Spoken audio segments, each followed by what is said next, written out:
जाजपुर जिला कलिंगनगर शिल्पांचल अंतर्गत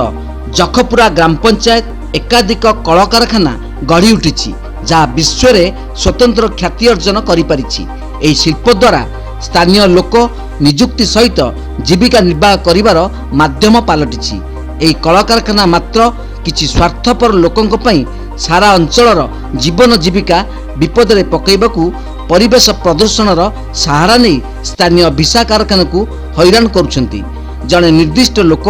बारंबार शिल्प संस्थार प्रदूषण को नहीं उठाई प्रश्न। विगत 19 वर्ष हेब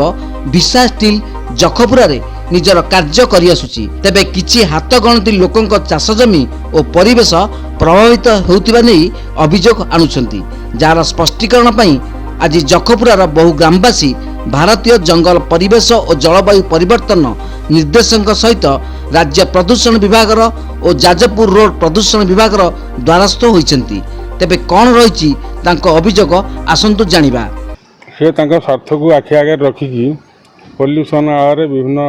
जाई केस करवा एनजीटी केस करी लोकंर जीवन जीविका प्रति कुठारघात कर अत्युक्ति हो ना। तेणु आज आम आसीलु आम ग्रामवासी मान तरफ पल्यूसन कंट्रोल बोर्ड को गोटे दरखास्त देवाक जे आज आप जीवन जीविका आड़े कौन लोकर इकोनोमिक स्थितिटा पूरा तौक नि जहाँफल लोक जीविका हर रास्त मु जखपुरा ठाकुर चांदिनी गति बसती दिखुआ मदन कपिल डाकिले डाक जगन्नाथ मंदिर कहला एमती कहबू धान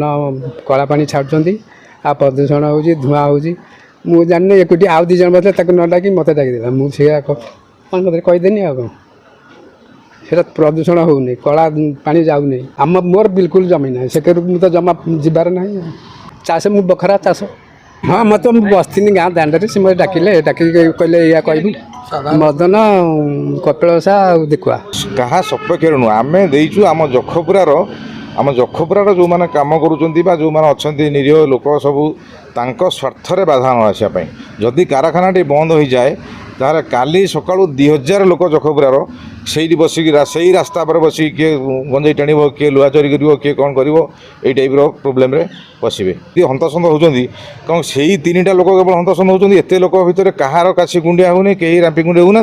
जो 3टी लोक बैठ देते अश्विनी धल कपिल साहू मदन सामल आम pollution control board water PCP act and air PCP act provision अनुसार काम करे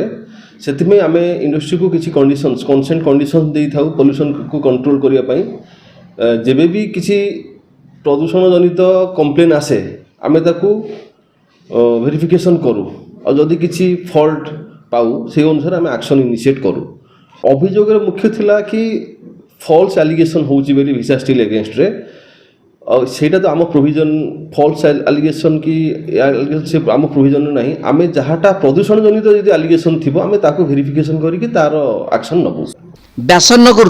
ज्योति प्रकाश भोई रिपोर्ट तीर्थक्षेत्र लाइव।